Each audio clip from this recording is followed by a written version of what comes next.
Bismillahirrahmanirrahim. Assalamualaikum warahmatullahi wabarakatuh. Beliau tadi Syekh Ahmad Al-Hanafi menyampaikan khutbah Idul Adha sebagaimana khutbah Nabi Muhammad SAW yang beliau sampaikan di Haji Wada. Beliau di Haji Wada ini diikuti oleh sekitar 100.000 umat muslim haji perpisahan Rasulullah SAW. Beliau mengingatkan kepada kita apa yang disampaikan oleh baginda Nabi besar Muhammad SAW di haji terakhir beliau di Haji Wada. Yang pertama adalah beliau mengingatkan kita bahwasanya setiap orang muslim dan orang muslim yang lain itu darahnya adalah mulia. Artinya di sini mengingatkan bahwasanya tidak halal bagi seseorang membunuh seseorang dengan tanpa hak. Bahkan dikatakan bahwasanya Ka'bah yang mulia itu adalah tidak lebih mulia daripada satu nyawa orang muslim yang dibunuh secara tidak hak. Adapun dunia dan isinya, Allah berkata tidaklah hak dunia dan isinya ini apabila dibandingkan dengan satu nyawa seorang muslim. Jadi ini pentingnya Rasulullah, bagaimana beliau mengingatkan di masa sekarang ini di mana pembunuhan terjadi di mana-mana, peperangan terjadi di mana-mana, mengingatkan kepada kita agar menjaga kehormatan nyawa satu orang muslim.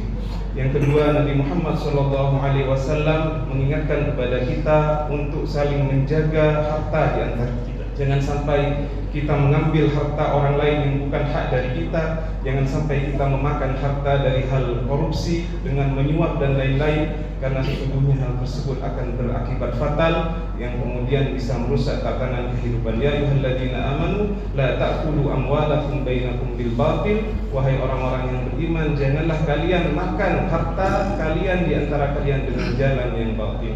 Ini yang kedua, yaitu kita dilarang kemudian mengambil hak harta orang lain. Yang ketiga, Nabi mengingatkan kepada kita tentang kemuliaan daripada kehormatan seorang muslim. Di antara kehormatan seorang muslim yang zaman sekarang ini kemudian banyak sekali terjadi di mana-mana adalah zina. Zina ini kemudian diperingatkan sebagai bentuk daripada dosa kepada Allah Subhanahu wa taala. Banyak sekali orang yang melakukan zina, kemudian dia hamil, setelah hamil melahirkan seorang anak dengan tanpa jalur pernikahan biasanya, kemudian anak itu dibunuh atau yang lain-lain dibuang. Itu terjadi sekarang. Kemudian juga andaikan seseorang yang sudah menikah kemudian dia berzina, maka sesungguhnya anak zina itu tidak berhak mendapatkan hak waris daripada ayahnya, dikarenakan orang itu berzina dengan orang lain. Jadi dia tidak mendapatkan hak waris dan lain-lain.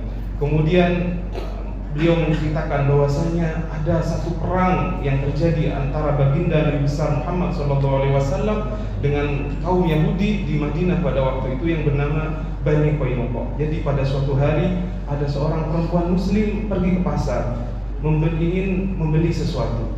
Kemudian dia pergi ke seorang pedagang emas. Kemudian pedagang emas ini mengikatkan baju perempuan muslim ini di sebuah kursi, sehingga ketika perempuan ini berdiri terlihatlah auratnya. Sehingga orang muslim yang melihat kejadian itu marah.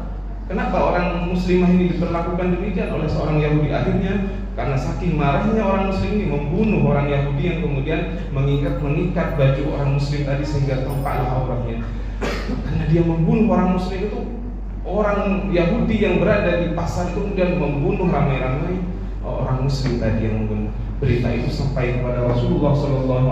Apa yang beliau lakukan? Beliau bersama seluruh pasukan yang ada kemudian mengepung Bani Qainuqa selama 15 hari sehingga mereka akhirnya menyerah dan diusir semuanya dari kota Madinah. Lihat bagaimana Nabi Muhammad SAW menjaga satu kehormatan seorang wanita muslimah, bahkan beliau mengusir seluruh Yahudi yang ada di Madinah pada waktu itu. Kemudian khutbah Nabi dilanjutkan dengan bagaimana beliau mewasiatkan kita agar kita berlaku ittaqullaha fin nisa, agar kita bertakwa kepada Allah dalam perkara perempuan. Sesungguhnya perempuan ini dalam Islam mempunyai sesuatu yang sangat agung, berbeda dengan zaman jahiliyah di mana seorang perempuan apabila orang jahiliyah yang lahir itu anak perempuan maka dia dibunuh. Fabi ayyi dzambin qutilat. Kenapa kemudian dia dibunuh? Akhirnya ketika Islam datang, Islam kemudian mengangkat derajat perempuan setinggi-tingginya.